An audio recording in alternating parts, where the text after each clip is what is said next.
দোস্ত, সর্বনাশ হয়ে গেছে। তুই পালিয়ে যাওয়ায় আঙ্কেল ওড়িশার সাথে পাত্রের বিয়ে দিয়ে দিয়েছে। কথা শুনে থমকে গেল অলকা। ওড়িশা তার একমাত্র ছোট বোন, যে কিনা কেবল এসএসসি পরীক্ষা দিয়েছে। অলকার কণ্ঠ থেকে আর্তনাদের মতো কথাগুলো ছিটকে পড়ল। কি বলছিস এসব? ওড়িশার সাথে সায়নের বিয়ে হয়ে গেছে? ওড়িশা এতটুকু একটা মেয়ে, এত অল্প বয়সে বাবা ওর বিয়ে দিয়ে দিতে পারেন কিভাবে? জানি না দোস্ত। এদিকের অবস্থা ভালো না। তোর বাড়ির সবাই প্রচণ্ড ক্ষেপে আছে তোর ওপর। বিশেষ করে তোর বাবা ফোনের ওপর পাশ থেকে অলকার ফ্রেন্ড নিতু কথাগুলো বলল। একটু থেমে উদ্বিগ্ন হয়ে বলল, তুই শহরের বাইরে চলে গেছিস তো? তোকে পেলে আর আস্ত রাখবে না। এতক্ষণে তোর চাচা মামারা পুরো শহর ছড়িয়ে ছিটিয়ে গেছে তোকে খুঁজতে। অলকা কাঁদো কাঁদো গলায় বলল, দোস্ত, আমি তো এখনও বাস স্ট্যান্ডে। বাস আসতে দেরি হবে নাকি? আমি এখন কি করব? কি, তুই এখনও বাস স্টপে? গাদা, বাস না পাইলে ট্রেন ধর। যত দ্রুত পারিস শহর ছেড়ে পালিয়ে যা। তুই ধারণাও করতে পারছিস না এখানে কি অবস্থা। আমাদের সবার ফোন কেড়ে নেওয়া হয়েছে। কাউকে বাড়ি থেকে বের হতে দিচ্ছে না তোর বাপ। তোর এক কাজিনের ফোন দিয়ে আমি চুপি চুপি তোকে ফোন করেছি। আচ্ছা, রাগ তাহলে। অলকা ফোন কেটে স্তব্ধ হয়ে বসে রইল ফাঁকা শুনশান বাস স্ট্যান্ডে। তার মাথার মধ্যে সব ফাঁকা ফাঁকা লাগছে। একটু পানি পেলে ভালো হতো, কিন্তু তার কাছে পানি নেই। তাড়াহুড়োয় পানি নিতে কথা মাথায় ছিল না। অলকা উঠে টিকিট কাউন্টারের লোকটার কাছে গিয়ে বলল, আঙ্কেল, বাস আসতে আর কত দেরি হবে? উৎকণ্ঠায় তার গলার স্বর কিছুটা ফ্যাঁসে হয়ে গেছে। লোকটা তার চশমাটা ফাঁক দিয়ে তাকে এক নজর দেখে বিরক্ত মুখে বলল, একটু আগেই তো বললাম কমপক্ষে 2-3 ঘন্টা লেট হবে। কথাটা শুনে অলকা আর দাঁড়ালো না। বাড়ি লাগেজটা নিয়ে রাস্তায় নেমে আসলো। আকাশটা আজ বড্ড গমট হয়ে আছে।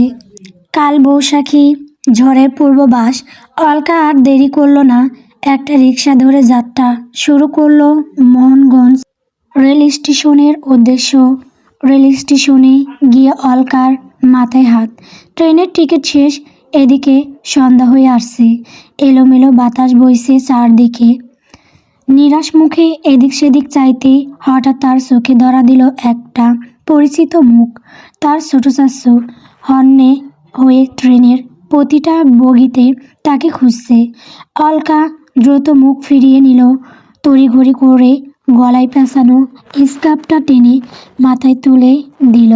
কিন্তু এভাবে বেশিক্ষণ রক্ষা পাওয়া যাবে না। যে কোনো মুহূর্তে ধরা পড়ে যেতে পারে। আর চোখে পিছনে চাইতেই সে আঁতকে উঠল। শাশু তার স্যালাডদের নিয়ে এদিকেই আসছে। অলকা কোনো কিছু না ভেবেই ট্রেনের একটা বগিতে উঠে পড়ল। সামনের একটা কেবিনে ঢুকে দ্রুত হাতে দরজা বন্ধ করে স্বস্তির নিঃশ্বাস ফেলল। ঠিক সেই সময় পিছন থেকে একটা ভরাট পুরুষশালী কণ্ঠ ভেসে আসলো, এ কি, কে আপনি? দরজা কেন বন্ধ করছেন কেন? অলকা চমকে পিছু ফিরল। একটা ছেলে অবাক চোখে চেয়ে আছে, কানে ফোন ধরা। অলকার দিকে চোখ রেখেই ফোনের ওপাশে ব্যক্তিকে বলল, কিছু না, একটু পরে ব্যাক করছি। অলকা কিছু বলার আগেই দরজার ওপাশ থেকে তুমুল ধাক্কাধাক্কির আওয়াজ আসতে থাকলো। ছেলেটি ব্রুকুসকে এগিয়ে এসে দরজা খুলতে নিতে অলকা তার হাত চেপে ধরল। তার দু চোখে স্পষ্ট ভয়। ছেলেটি অবাক হয়ে তার হাতের দিকে চাইল। সাথে সাথে অলকা হাত ছেড়ে দিয়ে দূরে সরে দাঁড়ালো।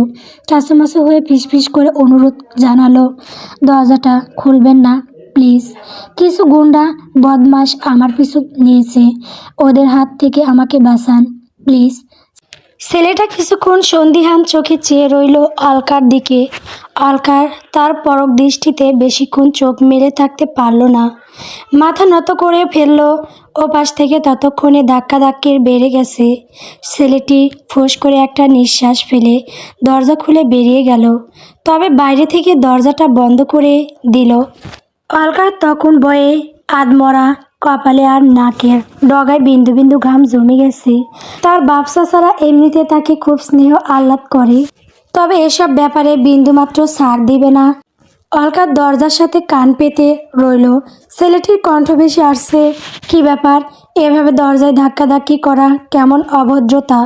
মানুষের প্রাইভেট সিতে সম্মান দিতে জানেন না?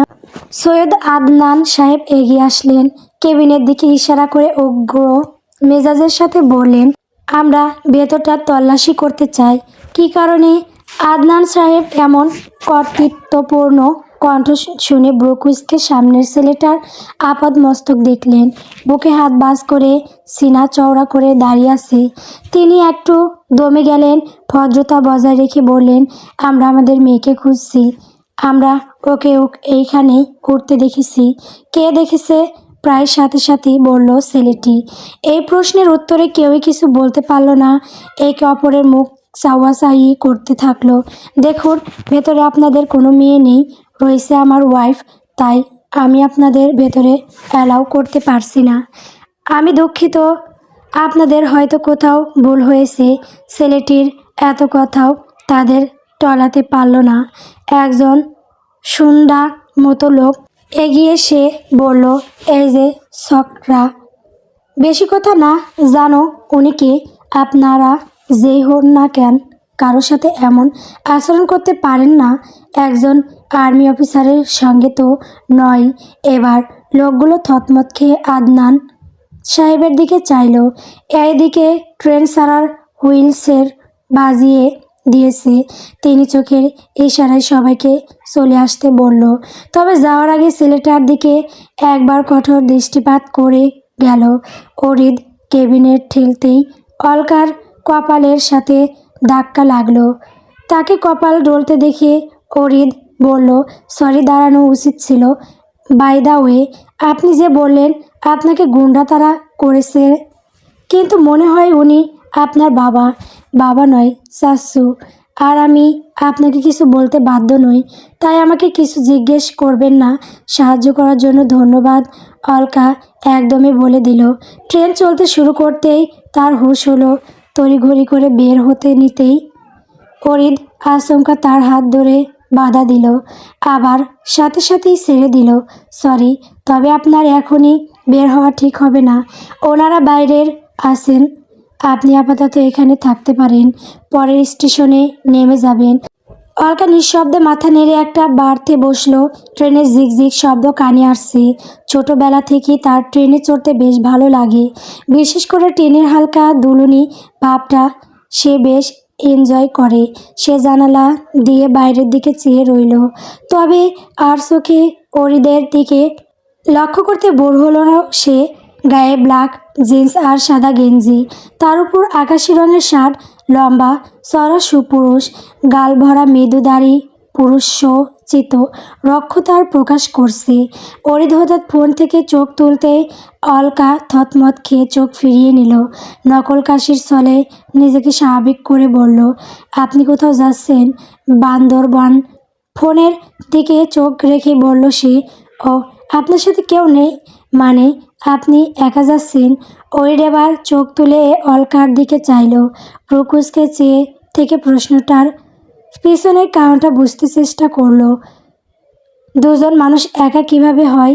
নেক্সট স্টেশন পর্যন্ত আপনি তো আছেন নাকি? অলকা কিছুক্ষণ দ্বিধায় বুকে মিনমিন করে বলল, আসলে আমিও বান্দরবন যাব, আমার ফ্রেন্ডের বাসায়।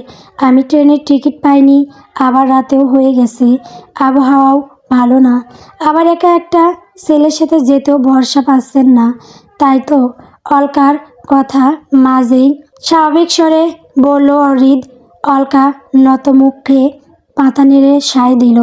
অরিদ তাকে অভয় দিয়ে বলল, আপনি একদম নিশ্চিন্তে থাকতে পারেন, আপনাকে নিরাপদে আপনার বন্ধু বাড়ি পৌঁছে দেওয়া আমার দায়িত্ব। দেশের একজন দায়িত্ববান সৈনিক হিসেবে আপনার এতটুকু উপকার করাই যায়। অলকা খুশি হয়ে হাত বাড়িয়ে দিল, অনেক ধন্যবাদ। যাই হোক, আমি অলকা। অরিদ মৃদু হেসে হাত মিলিয়ে দিল। অরিদ মেহরাজ। ট্রেন যখন গন্তব্যে পৌঁছালো তখন রাত প্রায় 1:45 কাছাকাছি। রাস্তার ধারের সড়ক বাতিগুলো নির্দ্বিধায় জ্বলছে যদিও, তবে শহরটা ঘুমন্ত পরীর মতো নিঝুম হয়ে আছে। অলকা প্ল্যাটফর্মে নেমে দাঁড়াতেই জড়ো বাতাসের তোড়ে তার লম্বা স্কার্ফ আর দোপাট্টা এলোমেলো উঠতে লাগলো। সে একটু বিমনা হয়ে আকাশ পানে চাইল। চাঁদটা ঢেকে গেছে ঘোলাটে মেঘের আড়ালে। সে গুনগুনিয়ে গাইল, যেন কিছু তারা দিচ্ছে পাহাড় আকাশেতে লিখে নাম। ওরে তার ব্যাকপ্যাক কাঁধে নেমে এসে অলকার পাশে দাঁড়ালো। হাঁ করে, আসমানে কি দেখছেন? আপনার জন্য স্বর্গপুরী থেকে মোরপঙ্খী ঘোড়া আসছে নাকি? অলকা চমকে পাশে ফিরল, মুখটা ঈষৎ ফুলিয়ে বলল, এখানে সামান্য অটো পাওয়া যাচ্ছে না, আর আপনি মোরপঙ্খী ঘোড়া কোথায় পাচ্ছেন? না, আপনি সেভাবে আশা নিয়ে চেয়ে আছেন। আমি ভাবলাম এরকম কিছুই বোধহয় আপনার জন্য ল্যান্ড করবে এখনই। যাই হোক, আল্লাহ হাফিজ। কথাবার্তার উপসংহার টেনে সে চলে যেতে লাগলো। অলকার তার ভারী লাগেজটা সামলে অরিদের পিছন যেতে যেতে বলল, আরে যাওয়ার কোনো উপায় দেখছি না। কিভাবে যাবেন? আমার জন্য জিপ আসবে। এখানে বোধহয় বেশ ঝড় বৃষ্টি হয়েছে রাতে, তাই গাড়ি পাওয়া একটু মুশকিল হবে। নির্বিকারভাবে বলল সে। অলকা ইতস্ত করে বলল, কোথাও যাবেন আপনি? অরিন এবার বুক কুঁচকে তাকিয়ে রইল অলকার দিকে। অলকা ভয়ে ভয়ে বলল, অনেক তো উপকার করলেন, লাস্টে এই উপকারটা করুন প্লিজ। সকাল হাফ প্ল্যাটফর্মে বসে থাকুন, সকাল হলেই গাড়ি পাওয়া যাবে, তখন আপনার ফ্রেন্ডের বাসায় চলে যাবে। কেমন পুরুষ আপনি, একটা মেয়েকে প্ল্যাটফর্মে ফেলে চলে যাবেন? এতটুকু দায়িত্ববোধ নেই আপনার? You are not my responsibility. তবুও আপনাকে গুন্ডাদের থেকে প্রটেক্ট করেছি, কেবিনে জায়গা দিয়েছে, এই পর্যন্ত নিরাপদে নিয়ে এসেছি, আর দায়িত্ব পালনের কথা বলছেন। অরিদের সাথে তাল মেলাতে অলকাকে বেশ দ্রুত পদে হাঁটতে হচ্ছে, সেই সাথে ভারী ব্যাগটাও টানতে হচ্ছে। সে হাঁপিয়ে গেছে প্রায়। সে হাঁপ ধরা গলায় মিনতি করলো, এই লাস্ট একটা উপকার করুন প্লিজ। কথা শেষ হওয়ার আগেই স্কার্ফ তার পা বেঁধে পড়ে যেতে নিল। অরিদ সাথে সাথেই ধরে ফেলল। তারপর একটা বিরক্তিকর শ্বাস ফেলে সম্মতি দিল, ঠিক আছে চলুন। কোথায় আপনার ফ্রেন্ডের বাসা? তিনি কোথায় আছে? বিপদ যখন আসে তখন সব দিক দিয়েই আসে। অলকা তার ফ্রেন্ড তুলির বাসায় পৌঁছে দেখল দরজায় বড় একটা তালা ঝুলছে। সে হতভম্ব হয়ে গেল। অরিদ গাড়ি থেকে নেমে আসলো, অনেক কষ্টে বিরক্তিটা গিলে নিয়ে বলল, আপনি আসার আগে আপনার ফ্রেন্ডকে ইনফর্মও করেননি? How ridiculous. না চাইতেও বিরক্তি ভাবটা প্রকাশ হয়ে গেল তার কথায়। অলকা মুখ কাছুমাছু করছে, বিপদ যেন তার পিছু ছাড়ছে না। অরিদ এবার কণ্ঠে জোর বাড়িয়ে বলল, আপনার ফ্রেন্ডকে ফোন করুন। এটাও বলতে হবে? আশ্চর্য। অলকা দ্রুত হাতে ফোন বের করে তুলিকে কল করলো। তারপর অরিদের দিকে চেয়ে ঠোঁট উল্টে কাঁদো কাঁদো হয়ে বলল, ব্যালেন্স শেষ। তার চোখ জল জল করছে। সারা জীবন বাবা চাচাদের ছায়ার মানুষ হয়েছে, জীবনে এমন পরিস্থিতিতে পড়েনি। অরিদ এবার একটু নরম হলো। নিঃশব্দে নিজের ফোনটা বের করে এগিয়ে দিল। অলকা বেশ কয়েকবার তুলির ফোনে কল দিল, যাচ্ছে না। হতাশ হয়ে ফোনটা ফিরিয়ে দিল। এবার কি করবেন? রাস্তায় বসে থাকুন। অলকা এবার স্থান কাল পাত্র ভুলে জোরে জোরে কাঁদতে লাগলো। এমন একটা বিপদ, সেই সাথে তার কৃত কর্মের জন্য অনুতাপে সে জর্জরিত। অরিদ মহা মুশকিলে পড়ল। গাড়ির ড্রাইভার বারবার এদিকে দেখছে। আরে কাঁদছেন কেন? সবাই তো আমাকে ভুল বুঝবে। সে কোমরে হাত রেখে বিরক্ত নিয়ে এদিক সেদিক চাইল।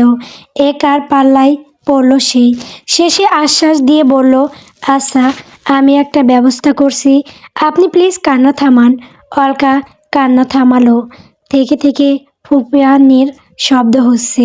অরিত ফোনে কার সাথে যেন কথা শেষ করে বলল, নিন উসুন, যেতে হবে। অলকা চকিতে প্রশ্ন করল, কোথায়? আমার খালামণির বাসার কাছেই, সেখানেই নিয়ে যাব আপনাকে। অলকা চোখ মুছতে মুছতে জিপে উঠল। অরিত বসলো ড্রাইভারের পাশের সিটে। ভিউ মিররে চোখে গেল তার। অলকাকে দেখা যাচ্ছে বাইরের দিকে চেয়ে থেকে থেকে নাক টানছে। কান্নার রেশ এখনো কাটেনি তার। অরিত মৃদু হেসে মনে মনে বলল, তার সেরা। আধ ঘন্টার মধ্যেই তারা পৌঁছে গেল। অরিত আগে আগে চলছে, তার হাতে অলকার লাগেজ। রাস্তাঘাট অন্ধকার, তার উপর বৃষ্টির কারণে কাদা জমে আছে। মোবাইলে টর্চ জেলে খুব সাবধানে এগোচ্ছে তারা। অরিত মাঝে মাঝে পিছু ফিরে অলকার দিকে লক্ষ্য করছে। তা দেখে ড্রাইভার মিট মিট করে হাসছে। অরিদের তা চোখে পড়তে সে গলা খাঁকির দিয়ে সামনে ফিরল। রহমান সাহেব, আজ আর ক্যাম্পে ফেরা হবে না, বাকি রাতটুকু এখানে কাটাতে হবে। আপনার কোনো অসুবিধা নেই তো? না স্যার, গুড। কথাবার্তার মাঝে তারা বাড়ির সদর দরজার কাছে পৌঁছে গেল। অরিত তাদের আসার কথা আগেই জানিয়ে রেখেছিল তার খালাকে। কলিং বেল চাপতেই দরজা খুলে দিলেন এক মধ্যবয়সী মহিলা। আয় বাবা, ভেতরে আয়। কেমন আছিস? তার কণ্ঠে মমতার সরাসরি। অরিত মৃদু হেসে প্রত্যুত্তর করল, ভালো আছি। খালামণি? খালু কই? তিনি এগিয়ে এসে অলকাকে ভেতরে নিতে নিতে বললেন, তোর খালু আজ দুদিন রাজশাহী গেছে একটা কাজে। বাড়িতে আমি, ঝুমুর আর জিসান। এখন আগে তোর চেঞ্জ করে খাবার টেবিলে আয় তো, তারপর কথা হবে খন। সবাই হাত মুখ ধুয়ে ডাইনিং রুমে আসলো। ড্রাইভার রহমান জানালো তিনি ইতিমধ্যে রাতের আহারাদি শেষ করেছেন, তাই টেবিলে কেবল অরিত আর অলকা বসলো। অরিত গলা উঁচিয়ে জিজ্ঞেস করলো, জিসান কি ঘুমিয়ে? খালামণি, তিনি রান্নাঘর থেকে বললেন, হ্যাঁ রে, ওরা দুইজন ঘুমিয়ে গেছে। কাল সকালে দেখা করিস বরং। তিনি খাবার গরম করে টেবিলে রাখতে রাখতে অলকার উদ্দেশ্য বললেন, তোমাকে ধন্যবাদ মা, তোমার জন্য ছেলেটার পা দুটো আমার বাড়িতে পড়লো। একই জেলায় থাকি, কিন্তু সে একবার আমার বাড়ি মুখ হয় না। খালামুখে বুঝি দেখতে আসতে ইচ্ছে হয় না। আরে সেরকম কিছু না, জিসানের সাথে নিয়মিত কথা হয় তো। তাছাড়া আমার ক্যাম্পও তোমার বাসা থেকে অনেক দূরে। তিনি একটা চেয়ার টেনে বসে বললেন, ওই সব সব বাহানা। হ্যাঁ রে, সোহাগী আপার ছেলের হবু বউ নাকি পালিয়ে গেছে, তোর মা একটু আগে ফোনে জানালো। কথাটা শোনা মাত্রই অলকার গলায় খাবার আটকে গেল। অনবরত কাশতে লাগলো সে। অরিত তড়িঘড়ি করে পানির গ্লাস এগিয়ে দিল। পানি খেয়ে শান্ত হলো সে। অরিত তার খালার উদ্দেশ্যে সিরিয়াস মুখে বলল, আমি যতক্ষণ ছিলাম ততক্ষণ তো সব ঠিকই ছিল। বরযাত্রী বেরিয়ে পড়ার পর আমিও বের হই। ট্রেনে উঠেই মা ফোন করে জানালো কনে পালিয়ে গেছে। পরে দুই পক্ষের সম্মতিতে কনের ছোট বোনের সাথে হয়তো সায়নের বিয়ে দিয়েছে। কি কাণ্ড, মাগো মা, আজকালকার ছেলে মেয়েদের এত জেদ। বলি মা, বাপের সম্মানের কথাও ভাববি না? আসলে ওই পরিবারে আর বিয়ে দেওয়াই উচিত হয়নি ছেলের, তখনই চলে আসতে হতো। এত বড় বেইজ্জতি। অলকা কান খাড়া করে তাদের কথা শুনছিল। তার গলা দিয়ে আর খাবার নামছে না। তা তুই পরশু বাড়ি গেলি, আবার আজকেই ফিরে যাচ্ছিস কেন? আপা কত দুঃখ করছে, দুদিনও বাড়ি দাঁড়াই ঠিক মতো। আমি তো বলে দিয়েছি বিয়ে দিয়ে একটা লাল টুকটুকে বউ নিয়ে আসো, তাহলে ছেলে বাড়ি ছেড়ে নড়বই না। অরিত মুচকি এসে বলল, আরে আমি তো এক সপ্তাহের ছুটি নিয়ে গিয়েছিলাম, কিন্তু আর্জেন্ট কল আসায় ফিরে যেতে হচ্ছে। তুমিও না খালামণি? এই ব্যাপারে এমনিতেই মা এগিয়ে, তুমি আরও লাই দিচ্ছ তো। কি বিয়ে করবি না? যেটুকু ইচ্ছে ছিল শাওনের জন্য দেখা পাত্রীর সাথে, সেই ইচ্ছেটাও পালিয়ে গেছে। যা, আমাদের এত সুন্দর ছেলেকে ছেড়ে কোন মেয়ে পালাবে? অলকার আর বসে থাকতে ভালো লাগছিল না। সে খাওয়া শেষ করে উঠে পড়ল। আরে এটুকুই খাওয়া শেষ? এত দূর জার্নি করে এসেছো? আহাজারি করে বললেন তিনি। অলকা ইতস্ত করে বলল, জি আন্টি, আর খেতে পারবো না। আচ্ছা আচ্ছা, ওই যে বেসিন। তিনি টেবিল গোছাতে ব্যস্ত হয়ে পড়লেন। অলকা বেসিনের কল ছেড়ে একদৃষ্টিতে জলের ধারায় দিকে চেয়ে রইল। সেই সময় অরিদও হাত ধোয়ার জন্য উঠে আসলো। অলকার কানে মৃদু আওয়াজে বলল, কোনো অসুবিধা হলে বলবেন, হেজিটেট করবেন না যেন। অলকা চমকে পাশে ফিরল। পূর্ব দিক লাল হয়ে উঠেছে সূর্যের সিঁদুর রাঙা আলোতে স্নান করে দুই একটা পাখির কলকাকলিলি ভেসে আসছে অরিদের কানে। সেই সাথে বহু দূর থেকে কেউ যেন তার নাম ধরে ক্রমাগত ডাকছে। দরজায় কেউ অনবরত করা নাড়ার শব্দ। অরিদের ঘুম ছুটে গেল। চোখে মেলতেই তার সামনে পড়ল খোলা জানালা। নতুন আলোকের পরশে আকাশটা বড় নির্মল দেখাচ্ছে। ধীরে সুস্থে উঠে বসলো সে। মোবাইল হাতে নিয়ে দেখলো 5টা 10 বাজে। একটা শার্ট গায়ে জড়িয়ে বোতাম লাগাতে লাগাতে দরজা খুললো। কি ব্যাপার খালামণি? হ্যাঁ রে অরিদ, কাল যে মেয়েটাকে নিয়ে আসলি তাকে তো কোথাও খুঁজে পাচ্ছি না। উৎকণ্ঠায় কণ্ঠস্বর জড়িয়ে আসছে তার। খুঁজে পাচ্ছ না? কখন থেকে? কাল রাতে তো ছিল। সকালে উঠে ও ঘরে গিয়ে দেখছি বিছানায় কেউ নেই, তার ব্যাগ জুটো কিছুই নেই, বাড়ির সদর দরজার সিটকানিও খোলা। তাহলে চিন্তার কিছু নেই, খালামণি চলে গেছে হয়তো। অরিদ স্বাভাবিকভাবে বলল। তাকে একটুও বিচলিত দেখালো না, যেন আগে থেকেই জানতো এমন কিছু হবে। চলে গেছে একবার বলে যাওয়ার প্রয়োজন মনে করলো না। আজব মেয়ে তো। বোঝাই যাচ্ছে তার আতিথ্যের এমন অমর্যাদায় তিনি ভীষণ নারাজ হয়েছেন। অরিন নিজেও একটু মনক্ষুণ্ণ হয়েছে, তবে তা নিয়ে বেশি মাথা ঘামালো না। তুলি হাসতে হাসতে অলকার গায়ে গড়িয়ে পড়ছে। কাছের বন্ধুটি দুঃসময়ে সাহায্য না করতে পারার গ্লানিতে প্রথমে কাতর হলেও এখন তার পালানোর কাহিনী শুনে ব্যাক ব্যাক করে হাসছে। অলকা বিরক্ত মুখে তার দিকে তাকিয়ে আছে। তুলি আপ্রাণ চেষ্টা করছে হাসি থামানোর, কিন্তু চেষ্টা খুব একটা সফল হচ্ছে না। কয়েক মুহূর্ত চেষ্টার পর সে একটু সফল হলো, তবে হাসির রেশ তখনও কাটেনি। সেভাবেই বলল, দোস্ত, কি সিনেমাটিক ব্যাপার স্যাপার, বিয়ে না করার জন্য বাড়ি থেকে পালিয়ে আসলি, তাও আবার বরের ভাইয়ের সাহায্য নিয়ে। হ্যাঁ হ্যাঁ অলি, তোর দ্বারাই সম্ভব এসব। চুপ থাক। আমি কি জানতাম ছেলেটার সাথে সায়নের কোনো সম্পর্ক আছে? যদি আমাকে চিনে ফেলতো তাহলে কত বড় কেলেঙ্কারি হয়ে যেত।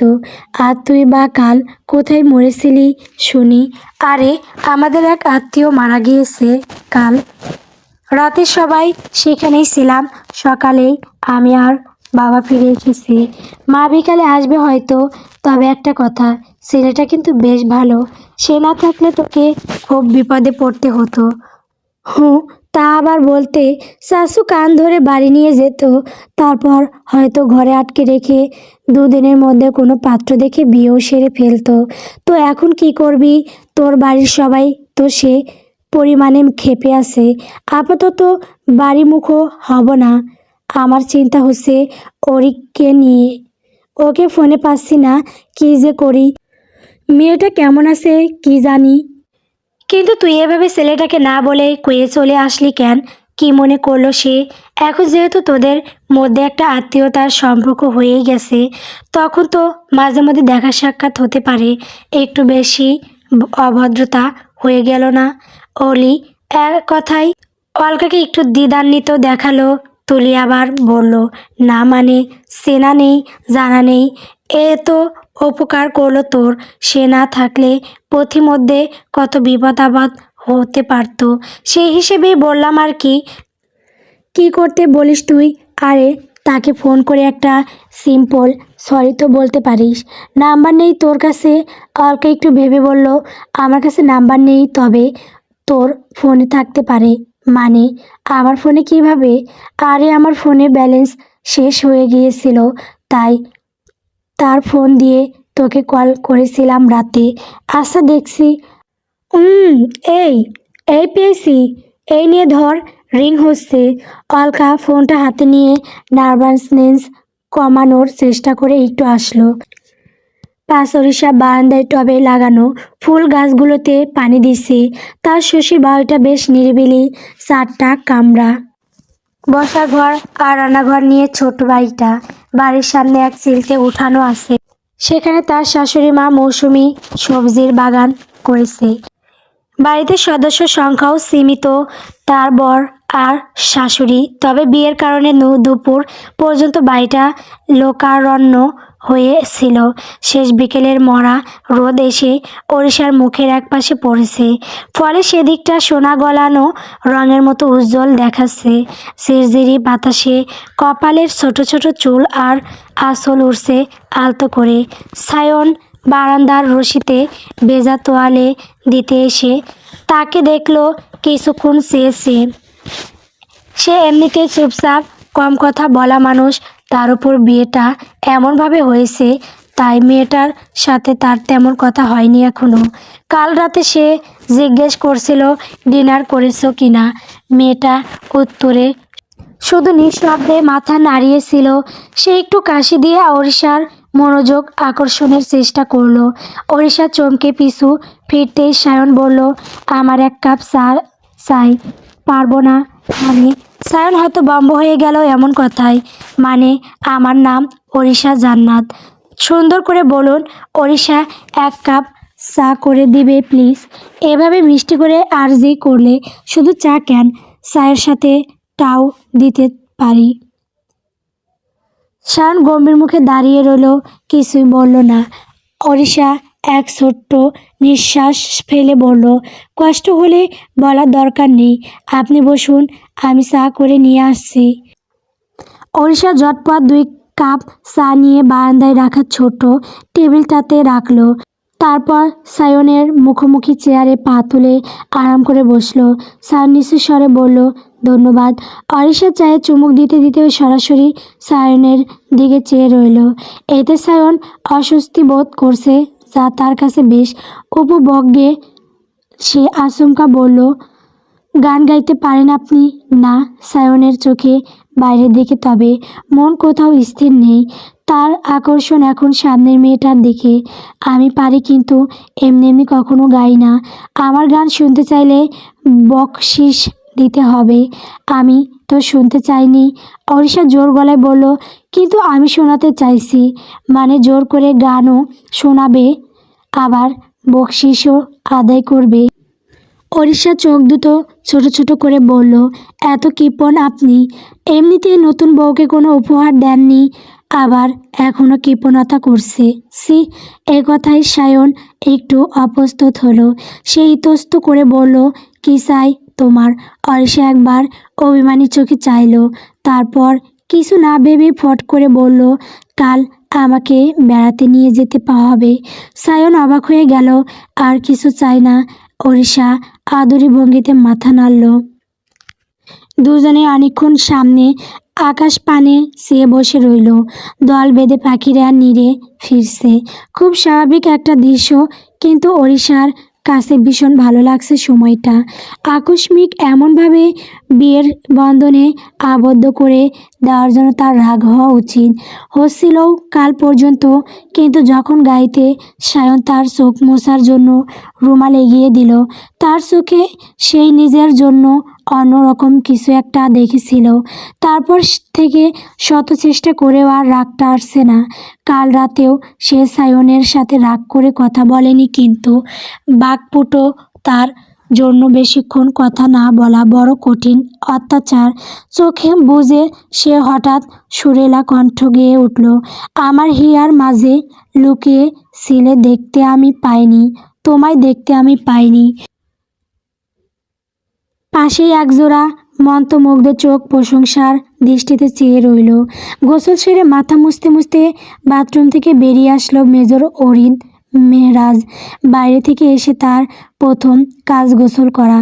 বড্ড খিদে পেয়েছে তার, কিছু খাওয়া প্রয়োজন। এগিয়ে গিয়ে ফোনের পাওয়ার অন করলো সে। ডিউটিতে থাকা অবস্থায় চার্জ শেষ হয়ে গিয়েছিল। ফোনটা খুলতেই একটা আননোন নাম্বার থেকে কল আসার নোটিফিকেশন পেল সে। তাৎক্ষণিক নাম্বারটাতে কল করলো সে। অলকা টিভিতে তার প্রিয় একটা শো দেখছিল। তুলি রান্নাঘরে। হঠাৎ তুলির ফোনটা বেজে উঠল। অলকা ব্রু কুঁচকে ফোনটা হাতে নিয়ে তুলিকে ডাকতে উদ্যত হলো, কিন্তু পরিচিত নাম্বারটা দেখে সে নেমে গেল। তুলিকে কিছু না বলে সে চুপি চুপি বারান্দার দিকে চলে গেল। ফোনটা রিসিভ করে ওপাশ থেকে কিছু শোনার অপেক্ষায় রইল। আসসালামু আলাইকুম, কে বলছেন? ওয়ালাইকুম সালাম, আমি অলকা। চিনতে পেরেছেন? আপনি সেই তার সেরা মেয়েটা না? অরিত বিদ্রুপাত্মক স্বরে বলে উঠল। অলকা হতবাক হয়ে গেল। মানে কি? আমাকে তার সেরা মনে হলো কোন দিক দিয়ে আপনার? যে মেয়ে এমন হুটহাট পালিয়ে যায় তাকে তার সেরা বলাই উচিত।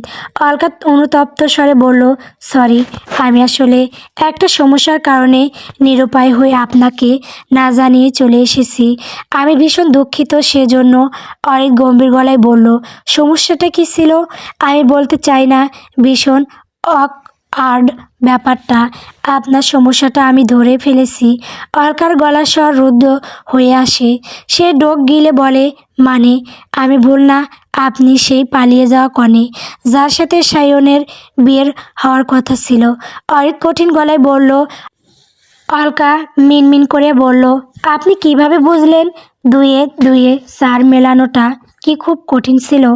এখানে আসার আগ পর্যন্ত আপনি নিজেও আমার পরিচয় সম্পর্কে অবগত ছিলেন না, কিন্তু যখন জানতে পারলেন সায়নের সাথে আমার কোনো কালেকশন আছে তখন পালিয়ে গেলেন। ট্রেনে আমার সন্দেহ হয়েছিল, এখানে এসে নিশ্চিত হলাম মহাবোকা আপনি।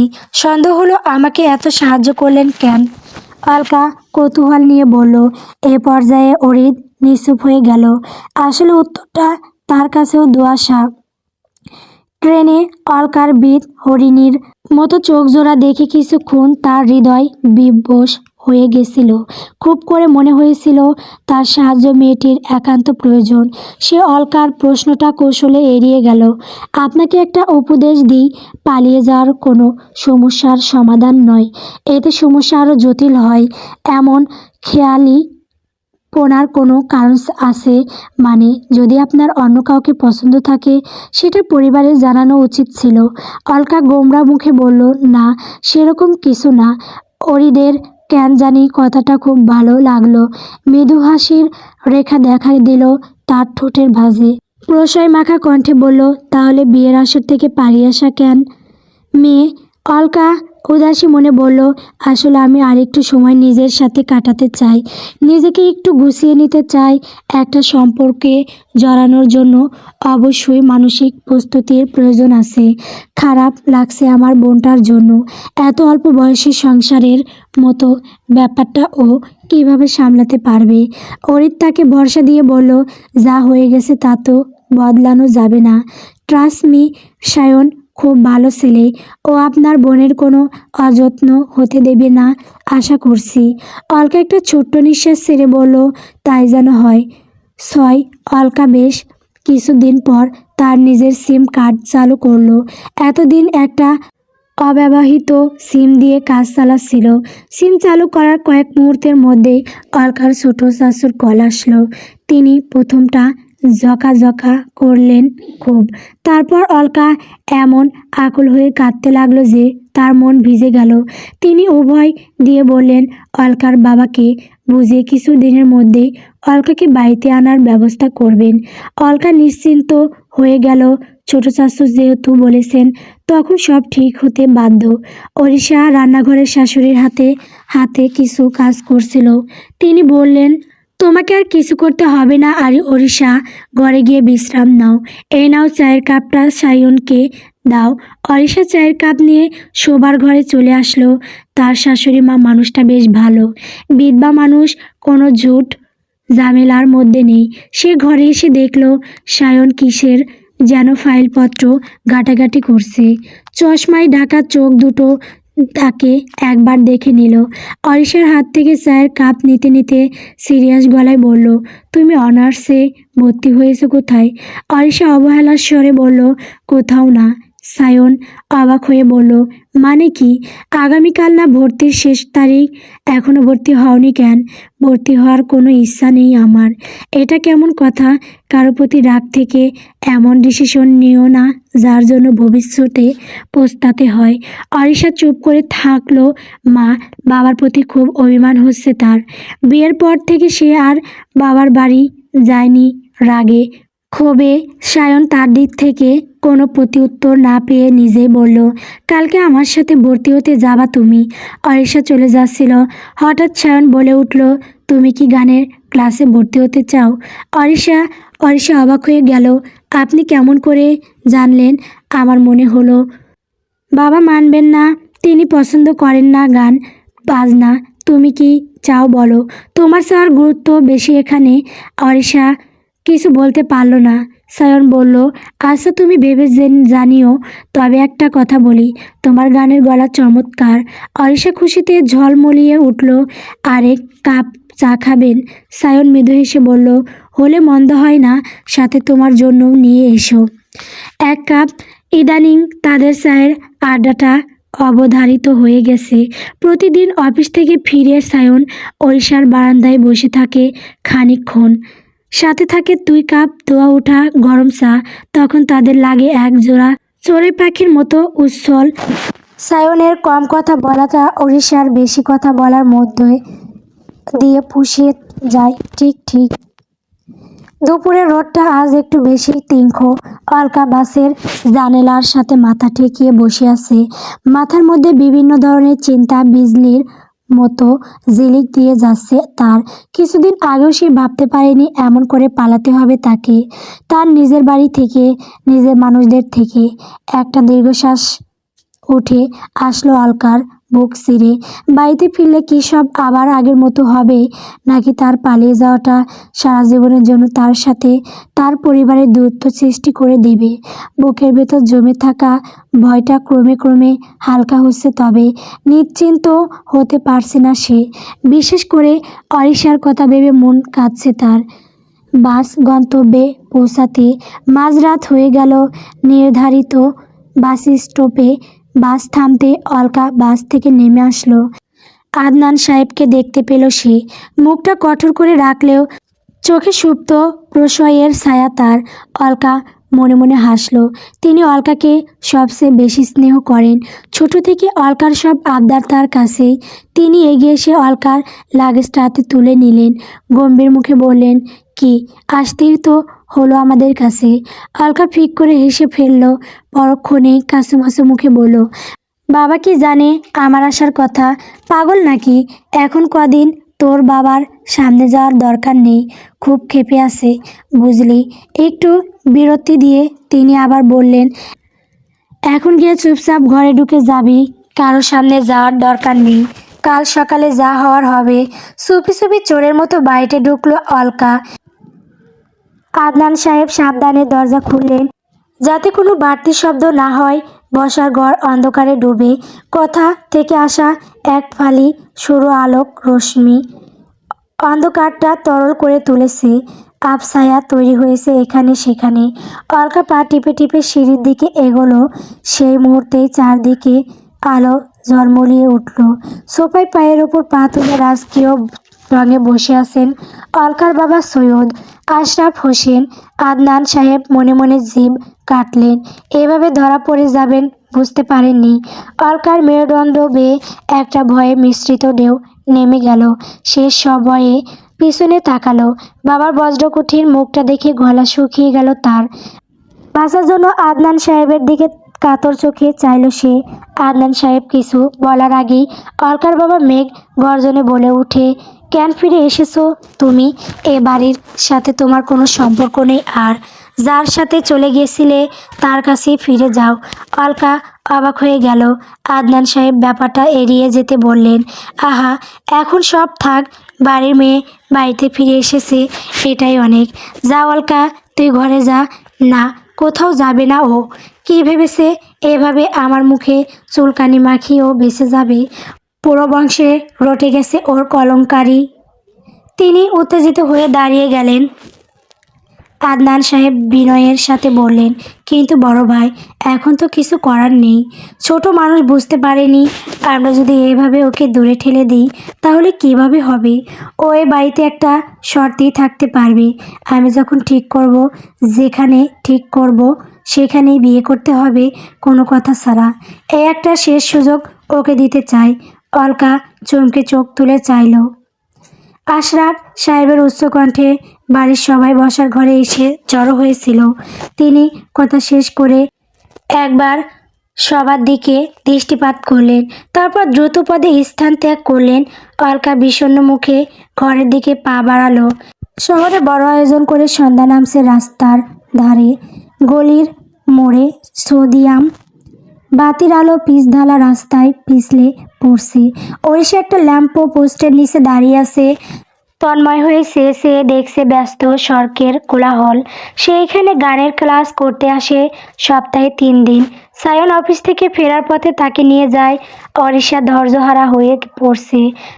আজ সায়ন যেন বেশি দেরি করছে। কাজ পেলে আর কিছু যেন মাথায় থাকে না তার। এই রাস্তা তার দুপাশে হরেক রকমের ফুলের দোকান। সেখানে থেকে বাসি ফুলের মতানো খুশবু ভেসে আসছে। দুপাশে দাঁড়িয়ে থাকা রংচটা পুরনো বাড়িগুলো অতীতকালের গৌরবময় স্মৃতি বহন করছে। রিকশায় ঘুরছে কপতিরা। একটা দোকানের সামনে একটা ছেলে তার প্রেমিকার হাতে গাজরা বেঁধে দিচ্ছে। রাস্তার বাঁক থেকে একটা রিকশা এসে অরিশার সম্মুখে দাঁড়ালো। সায়ন রিকশা থেকে নেমে আসলো, হাতে কালো রঙের অফিস ব্যাগ। অরিশা আগে আগে হেঁটে ফুলের দোকানে গেল। ব্রুকুসকে সায়নও গেল পিছু পিছু। একটা বেলি ফুলের গাজরা নিয়ে হাতে রেখে সায়নকে বাঁধতে ইশারা করলো অরিশা। তারপর তারা দুজন গেল টংসের দোকানে। 2 কাপ চা নিয়ে শুরু হলো তাদের সারাদিনের আলাপ। আশেপাশে কোনো দোকানে রেডিওতে গান বাজছে। তুমি আমায় ডেকেছিলে এক মেঘে ডাকা দিনে। শাওন চায়ের কাপে চুমুক দিয়ে বলল, তোমার গানের ক্লাস কেমন চলছে? অরিশা বলল, ভালোই। আপনার অফিস কেমন যাচ্ছে? আপনার বয়সের সেই ভাগ্নির কি খবর? আপনাকে আর বিরক্ত করছে না? আর তো দেখি না, হয়তো দেশের বাইরে চলে গেছে। একটা কথা বলার ছিল, আপনার বাবা ফোন করেছিল আমার কাছে। কেন? অরিশার কণ্ঠে স্পষ্ট অসন্তুষ্টি। আপনাকে নিয়ে যেতে বলল পরশু। আপনার বোন বাড়ি এসেছে হয়তো। অরিশা গম্ভীর হয়ে গেল হঠাৎ। তার স্বভাব সুলভ বাকপটু চঞ্চলের বাইরে গিয়ে একেবারে চুপ হয়ে গেল। শাওন বুঝতে পারল তার মনের অবস্থাটা। সেও বেশি কিছু বলল না। একদিন পর তারা দুজন গিয়ে উপস্থিত হলো শ্বশুর বাড়ি। দিনটা ছিল শুক্রবার। সায়নের অফিস ছুটি থাকায় সকাল সকালই গিয়ে উপস্থিত হলো তারা। বাড়ির সবার সাথে দুপুরের খাওয়া দাওয়া শেষ করলো বেশ ভালোভাবে। তাদের দুজনকে বেশ মানিয়েছিল পাশাপাশি। আশরাফ সাহেবের বুকটা ভরে গেল তাদের দেখে। বিকেলের দিকে অলকা একা একা আনমনা হয়ে দাঁড়িয়েছিল ছাদে। সে এখনও একবারের জন্য অরিশার সামনে যায়নি। কোন মুখে সে দাঁড়াবে ছোট বোনটার সামনে? নিজের কাছে খারাপ লাগছে তার। অরিশা এসে পাশে নিঃশব্দে বোনের পাশে দাঁড়ালো। কয়েকটা মুহূর্ত চুপচাপ কেটে যাওয়ার পর অলকা অপরাধী মুখে বলল, সরি। কেন? অরিশার কণ্ঠের স্বর একদম স্বাভাবিক, সেখানে কোনো রাগ বা অভিমান নেই। অলকা অবাক হয়ে বলল, কেন আবার? তোর জীবনটা এভাবে নষ্ট করার জন্য? অরিশা তেমনি নিস্পৃহ স্বরে বলল, ওহ আচ্ছা, ধন্যবাদ। অলকা হতবাক হয়ে বলল, কিসের জন্য? এই যে আমার জীবনটা এভাবে নষ্ট করার জন্য। অরিশা অলকার আলো ভোলা মুখের দিকে চেয়ে মুচকি হাসল।